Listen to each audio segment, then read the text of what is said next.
How to go live on Instagram. So hello guys, welcome back to my YouTube channel. In this quick tutorial, I'll be showing you how you can easily go live on your Instagram.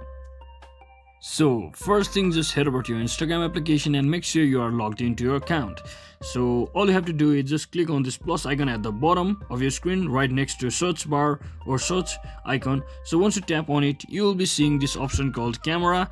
Just tap on it, and from over here all you have to do is just click on this live button over here, and you can also set your audience to whether you want to share your live with everyone in your profile section, or whoever you are friends with, or you can just click on this close friends if you want a particular people only to view your live. So you can just click on this live button just like this, and your live should be just like this, started in a few seconds.